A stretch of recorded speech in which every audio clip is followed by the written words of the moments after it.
Okay, I think this is working. I really hope it's working because I'm going to go for it. Hi, everyone. My name is Jenna Sherman. I am very sorry that I can't be with all of you in person. I was so pumped for my first DEFCON. Unfortunately, I had a family emergency, a brain surgery situation with my dad. He's doing okay. Anyway, so I am sitting here and coming to you guys from the interwebs, and I hope that you enjoy this talk. So I think I said it earlier, but I'm Jenna Sherman. I'm a program manager at the technology nonprofit Meedan. We do a lot of things there, but basically it boils down to providing services and tools to improve information online. I have a background in public health and work on improving information online specific to health. I've also done some tech ethics, so that's kind of why I'm where I am now. And while I'm not a journalist or a computer scientist, I do a lot of science writing and thinking about how and studying how information about health is spread online. And we are going to be talking about that today in the context of gendered health. So let's get into it. This is the outline of the talk. I always like to have a little framing for talks and pretty much everything in life. So first I'm going to go over some background, mostly research, dive into the aims, I'll overview the methods, and then get into the meat of it, which is really the results of this report that I've been working on. I'll touch on some forthcoming quant data and end with implications, which is what it's really all about. So first is background.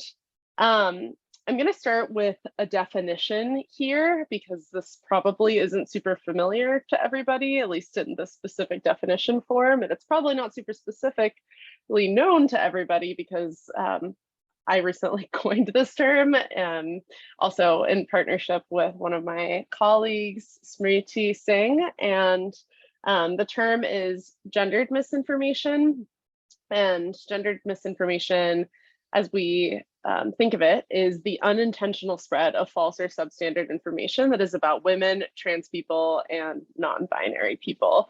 And the reason why we landed on this definition is because we wanted it to be inclusive of all folks who had marginalized gender identities, and we wanted it to be broad enough where it could encompass other types of misinformation, even though we are focusing mostly on health.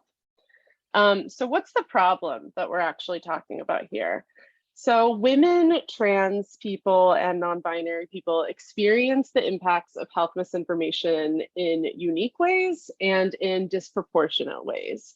So with less access to quality healthcare in person, which is documented in research, these individuals are more likely to turn to online information ecosystems for information, and that can often lead to risk outcomes because of bad or substandard information.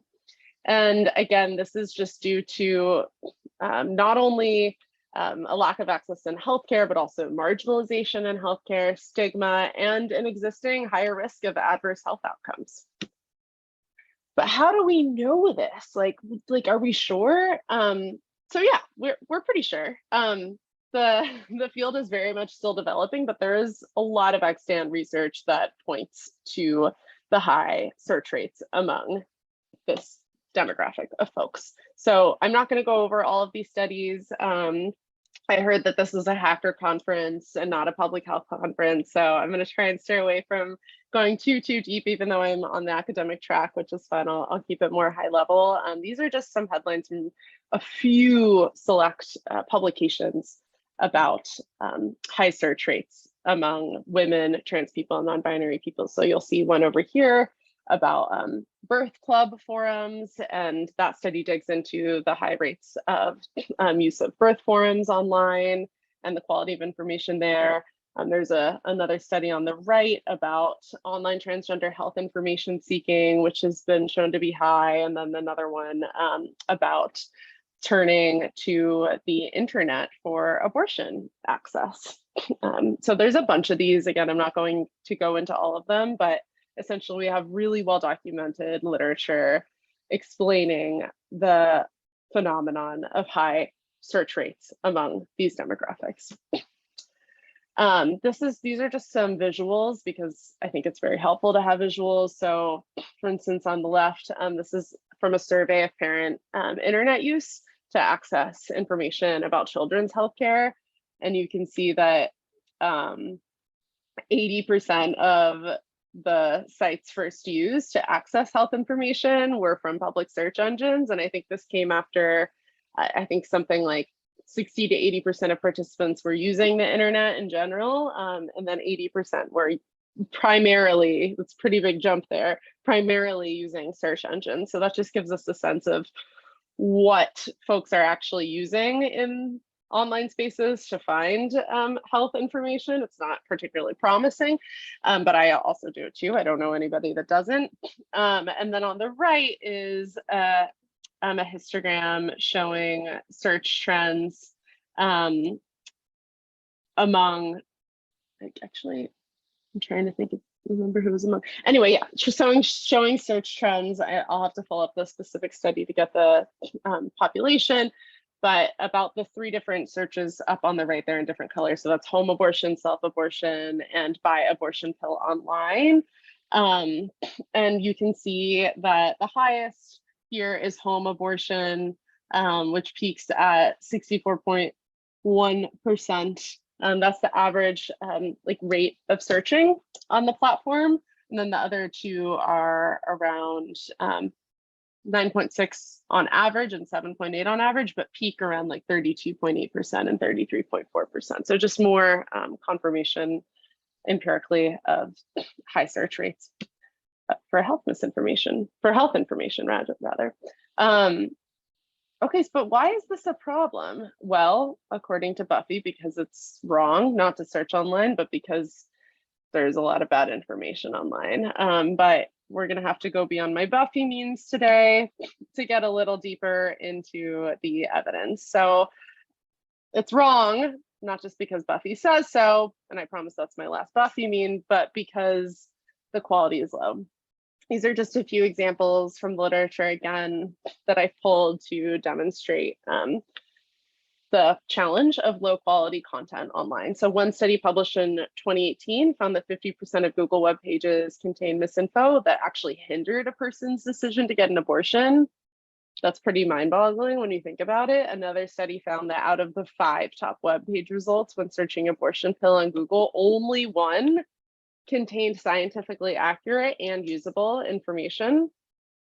A separate study found on Google that results from searches about trans health on the search engine only brought up sites in which 40% of them included accurate prescription information for hormones.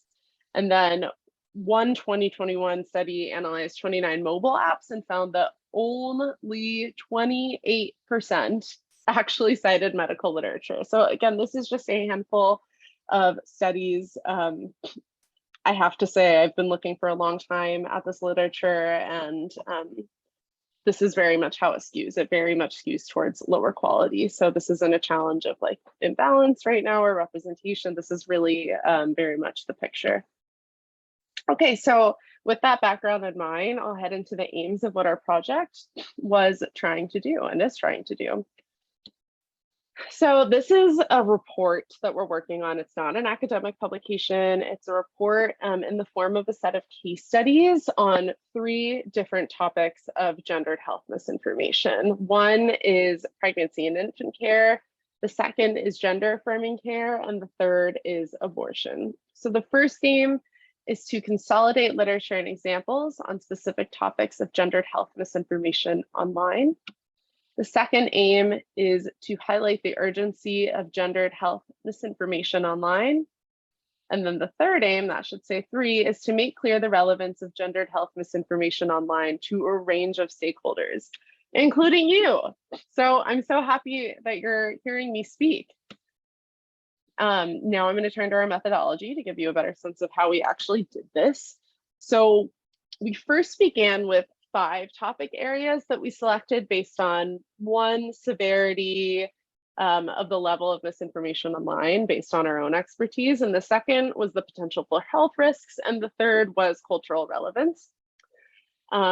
Next, we searched for misinformation related to those topics across Facebook, Instagram, Reddit, TikTok, and Twitter using sets of live keyword lists that were updated over the research period.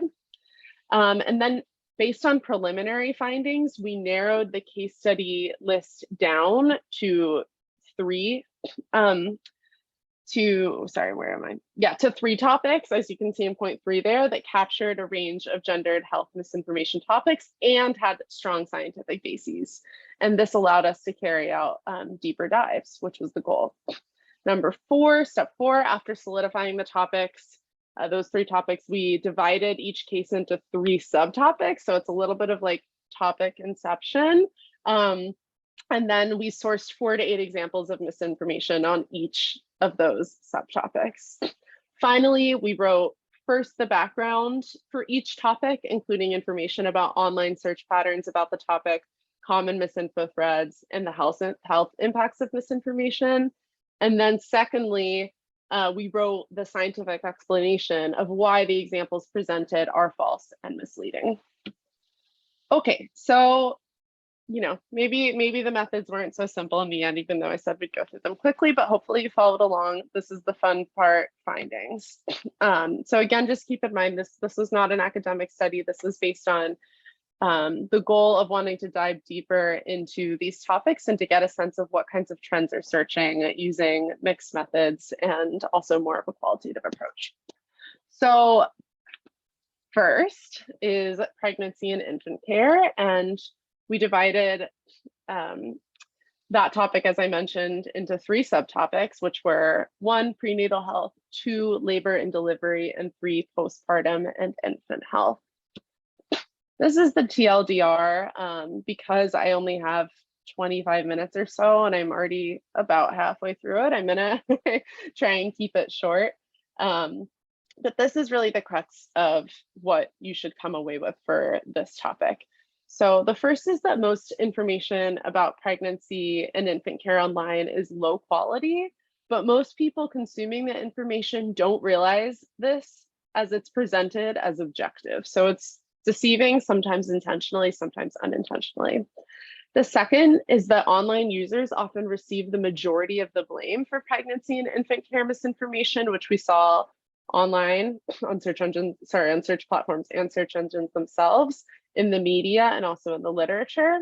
However, the problem, as we understand it, really stems from the top, with social media companies who aren't moderating gendered health misinformation effectively, and with the help of public health professionals who are not communicating accessibly. So that's a call in to my public health community. The third is that advertisements that show up on pregnancy apps, search engines, and social media platforms can be really difficult to differentiate from objective information that's not being presented for profit.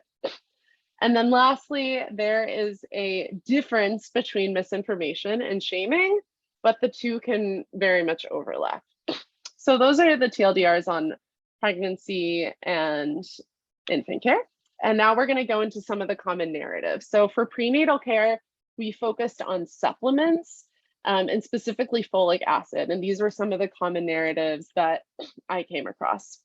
Folic acid is toxic and bad for you. That was a big one. Folic acid is bad for babies and causes asthma. Another really common narrative. Also, you need methylated folate for pregnancy instead of folic acid. And if you are listening to me going, what the hell are you talking about? That's fine, because this is a very niche topic, and that was one of the goals of this exercise, was to find these health topics that had a lot of misinformation surrounding it in ways that people aren't really registering and researching at a high level to get a better sense of what's out there and what's actually pulling people into the world of medical misinformation or hesitancy or misunderstanding for bettering content moderation and also bettering research and intervention efforts. So now I will go through these other common narratives and circle back to folic acid to give a little more explanation. So these are the common narratives for our labor and delivery section, which I focused on C-sections. Some of those misinformation narratives included only rich people have C-sections, You can't have a vaginal birth after a previous C-section, false. And C-sections are necessary and shameful, also false. And then our postpartum and infant health section was focused on breastfeeding, and some of the common narratives included, it's better to make your own formula, very false. Formula feeding is carcinogenic, nope. And baby formula is not tested for infants and isn't safe for infants. Also not true. I'm sure many of you were formula fed. I definitely had some formula feeding too. So I'm going to gloss over those last two sections that I mentioned, just because it's a lot of content and I want to get through as much as possible. And I'm just going to narrow in on this folic acid topic. Also because it was probably the most confusing and you're like, let's go back to that and figure out what that is. No worries. So folate is a general term used to describe many different forms of vitamin B9. It's found naturally in foods like leafy greens and like beans. You're probably eating it all the time and not necessarily realizing it, unless maybe you are a doctor or a public health researcher. Folic acid is a synthetic form of folate, so it's not what you're going to find in your greens, essentially. And folic acid intake during pregnancy significantly decreases the risk of having a baby with birth defects of the brain, the spine, or the spinal cord. And we typically refer to these as neural tube defects, or NTDs. And folic acid is actually the only type of folate that has been shown in studies to help prevent birth defects, such as spina bifida. Wow, haven't said that one out loud in a long time. So as you can see, folic acid is really important. It's been fortified in our foods, or our foods are fortified with folic acid to make sure that folks get enough of it. A lot of people are folic acid deficient in the US, including people of reproductive age who are able to get pregnant. So this is a big issue. And yet there is a ton of misinformation around folic acid online, which is so wild and so mind-blowing, and is a really pervasive problem that is negatively, or at least likely negatively, impacting folks who are pregnant or looking to get pregnant. So these are just a few examples. Someone asks, are prenatal vitamins okay? Because there's folic in them. And this Dr. Janine says, not in my opinion. Another example says, well, you can't watch the video, but essentially she's saying folic acid is not what you think. You should avoid folic acid and look for methylated folate, methylfolate, or folinic acid, calcium folinate.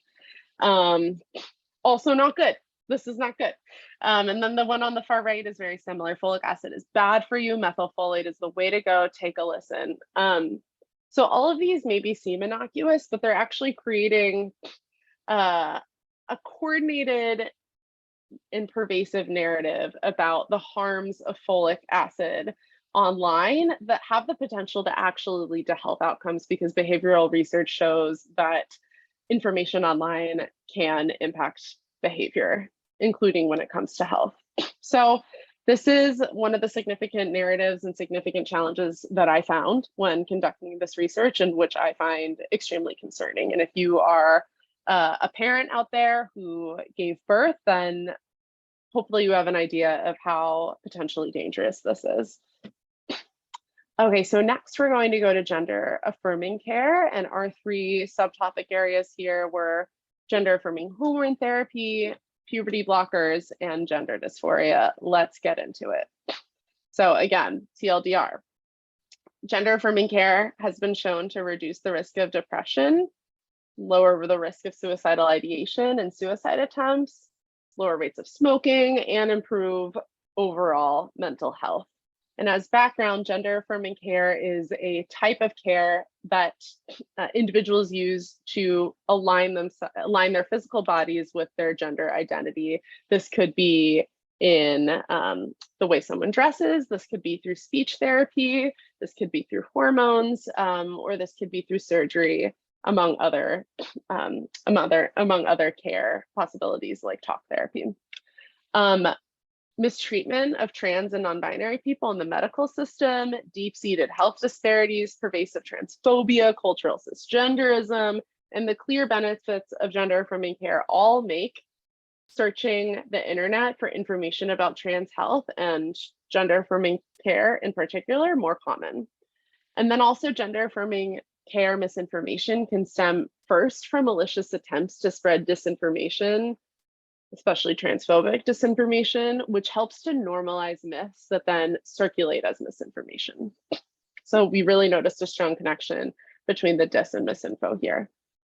Here are the common narratives for gender-affirming hormone therapy. We focused on masculinizing hormone therapy. These are some of the common narratives. One is that testosterone makes you aggressive. Not true as a blanket statement. Another is that all changes that come from masculinizing hormone therapy are permanent or will have permanent negative changes like early onset menopause. Not true. These are some common narratives about puberty blockers, which is our second topic. This is also going to be the one I focus on, so we'll come back to this. But first, I'll just read these. One is that the health impacts of puberty blockers are dangerous. Not true as a blanket statement. The changes brought on by puberty blockers are irreversible. Not true. And children will likely grow out of this phase, making puberty blockers irresponsible. Not backed by science. We'll come back to that, but last I just want to share the common narratives around gender dysphoria. One is that gender dysphoria is a part of puberty that kids will naturally move on from, very similar to the last one I read, not evidenced by science. A second is that gender dysphoria is linked to autism spectrum disorder in girls who then go on to detransition. There's a lot in this claim, but essentially science does not back up this link, especially as it's worded here and especially as it's spread online. And then the third is that gender dysphoria is really a different mental health problem. Like for instance, borderline personality disorder, bipolar disorder, that comes up a lot too. So all of these are really, really, really problematic. And I have to say that this topic, gender-affirming care, was absolutely the hardest one for me to conduct research on. I felt pretty good about the other ones, but I felt a lot of secondary trauma researching this topic because on the one side, I was seeing a bunch of really angry, mostly adults, being extraordinarily transphobic online. And then on the other hand, I was seeing a lot of trans teens also online, really struggling and expressing a lot of challenges with their mental health, with their bodies, with dysphoria. And it was extremely devastating and gave me a glimpse into the kinds of adverse health outcomes, both physical and mental, that are possibly stemming from these misinformation threads online. So with that, we're going to dive into puberty blockers as our case example. Puberty blockers, just by way of background, are a class of drugs that suppress sex hormones like estrogen and testosterone and stop changes from puberty. They also work to treat other conditions like prostate cancer, uterine fibroids, menopause. This is very notable because hormone replacement therapy was actually developed for cis folks, so something to keep in mind. Puberty blockers have been used for a range of conditions for a number of decades, so we have a very decent baseline understanding of safety and efficacy. There are a few minor side effects of puberty blockers like headache and weight change, as well as a few less common, more severe side effects that are still being researched, but believed right now to be short-term. So the big one here is bone density loss. Research shows that puberty blockers can lead to significant mental health benefits in transgender youth, and all major medical associations in the US oppose banning puberty blockers. So that's what we need to know about puberty blockers. Essentially, they're really good for folks who are questioning their gender identity as kids and aren't known to have long-term health harms. And yet, there is an unbelievable amount of puberty blocker misinformation online across platforms. Here's a few of them. I won't read them all in depth, partly because they're very upsetting, partly because it would take me a long time. But for instance, Marcy Bowers admitted most blocked kids will never have any sexual sensation at all. Some even lose urinary sensation, presumably. If you choose to change your gender, fine by me, but stop trying to groom kids. Stop saying it's okay to use puberty blockers. Let a kid grow before they ruin their bodies permanently. Leave kids alone. This one says to stop using new age gender studies, which is absolutely not a science, to justify irreversible gender transitions for teenagers. This is not normal science, et cetera, et cetera. And it really goes on from there. And you can start to see how the mis and disinformation are very much overlapping here and informing one another. This is extremely upsetting because not only is this type of rhetoric really harmful for the cultural narrative in general and societal narratives about puberty blockers, as well as individual youth who are considering using puberty blockers, are on puberty blockers, have friends on puberty blockers, because it's so stigmatizing and shaming to hear this type of language. But it could also lead to somebody not seeking this type of care if it's needed, which could yield adverse health outcomes. And it's also the same type of rhetoric that we're seeing in a bunch of anti-trans legislation, especially around the US. So there's really, really significant potential harms to health here that platforms need to be held liable for and take very seriously. Okay, and then lastly is abortion, which I'm sure you've all been thinking about in some way or another. And the three subtopics we broke this topic into is abortion procedures, abortion risks, and abortion stigma. So again, you've probably caught onto my little flow here. The TLDR is first. When abortion is prohibited or restricted, research shows that information searching online increases. So we've seen that a lot in the past months with the leak first and then the Dobbs decision itself, and there's data to back that up. Much of the content that individuals find online about abortion is actually not reliable. There is really good evidence that shows not only social media posts, but also ads and search engine results are really rife with abortion misinformation, often backed by anti-abortion groups who are also funding anti-abortion political figures.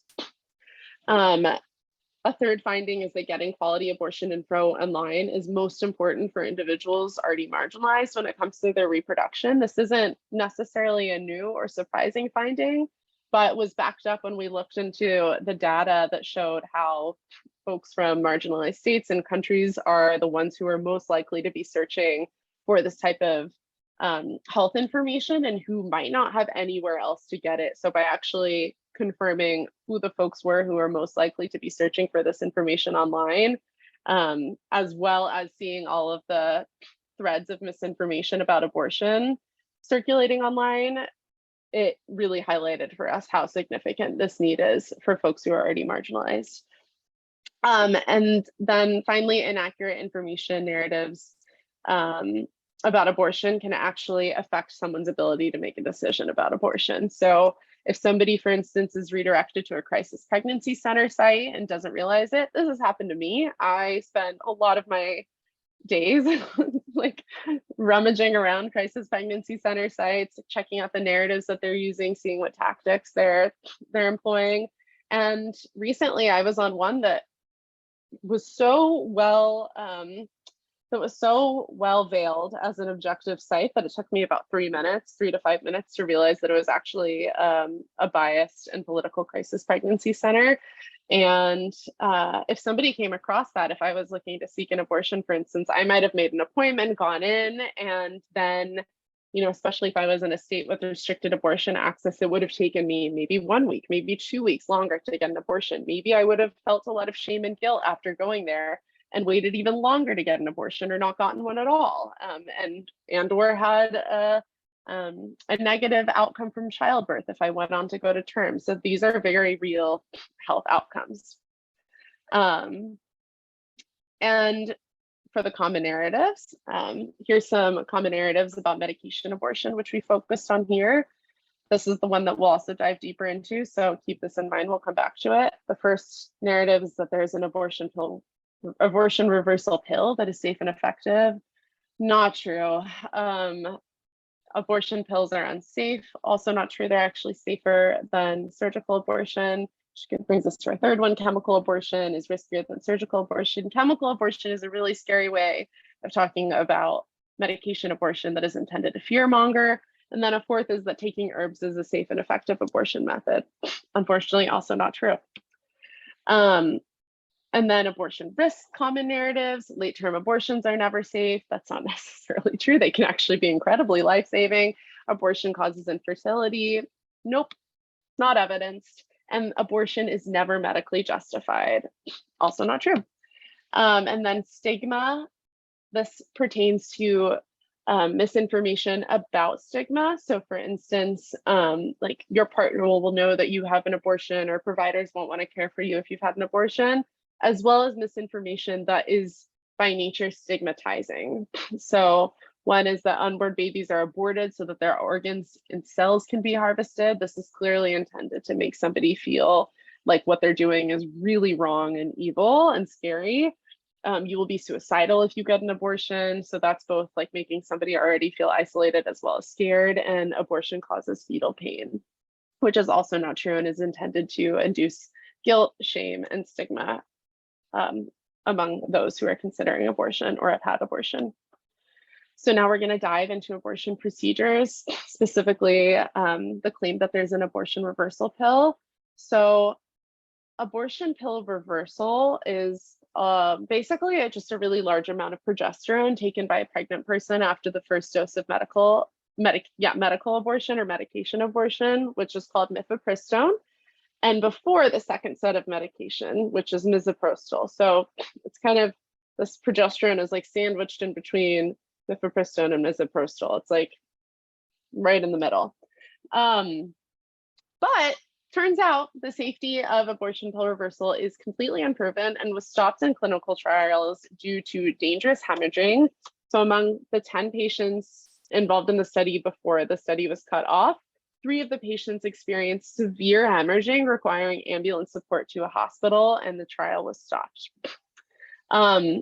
So that's, very, very concerning. And it's especially concerning that there is a significant amount of misinformation online about abortion reversal pills. This is one of the most common narratives that we found about abortion across platforms. So you can see a bunch of those narratives here. I won't read into all of them, but they're essentially success stories about abortion reversal using progesterone, and are typically stemming from anti-abortion groups and websites. The other scary thing that goes back to the connection between US laws and bills and the rhetoric that's spreading online is that 6 states in the US actually require that you share with patients that abortion reversal medication is an option after the first set of pills have been taken, which is really, I can't emphasize how disturbing that is, because there is one study that analyzed this abortion pill reversal, and it was stopped because of safety concerns. So the deprioritization of people's bodies and reproductive autonomy here is really scary, and it's very much being fueled by the misinformation that's being allowed to run rampant online and that platforms are actually profiting off of. I'm not going to get deep into it right now, but essentially a lot of ads on search engines and social media platforms are about abortion pill reversal and are essentially funding these internet companies. So it's a problem. All right, I'm way over time, so I'm not gonna dive into this too much, but I just wanna note that we have some forthcoming supplementary quant data. I really wanted to understand from a quantitative perspective how abortion misinformation changed after the leak and after the decision. We know that searches in general increased. We know that there's been a lot of misinformation online, but there really haven't been many attempts to quantify what that looks like and what that means. So we're retroactively pulling data from the Twitter API and are analyzing, sorry, my computer just did something weird, and are analyzing the tweets by random sampling to see what volume of misinformation there was about abortion before the leak and after the leak and before the decision and after the decision. So stay tuned. Okay, so in summary, quality gendered health information online matters deeply. People with marginalized gender identities are at risk of encountering substandard health content online. health information online can have impacts on behavior, and including health behavior. Health information can shape narratives and social norms. So even if one person isn't being directly hurt in one moment by one post, it's the type of normalcy that's created around specific falsities that we're allowing to run rampant online and that ultimately impact behavior and health. And then finally, health information is most important for those most marginalized and should be urgently prioritized by platforms. Without equitable and high quality health information for those with marginalized gender identities, we risk worsening our crisis of health inequity, particularly for those most at risk. There's a lot of implications: healthcare access, mental health, data privacy, safety online, gender equity, harassment online, long-term health outcomes, digital inclusivity, human rights, and so much more. So I hope that this gives you a little bit of a sense of the types of narratives that are out there. I know we really did like a Russian doll situation of unpacking those topics, but the full set of case studies, the full report will be published in about 2 weeks. So I do hope that you'll go check it out and read it. I have a whole guideline in the intro for how different stakeholders can use the report, and I deeply, deeply hope and believe that this will lead to more sustainable change on the platform ends for taking accountability for gendered health misinformation, and that women, trans people, and non-binary people will have safer spaces to access health content online moving forward. Thank you so much, and happy DEFCON.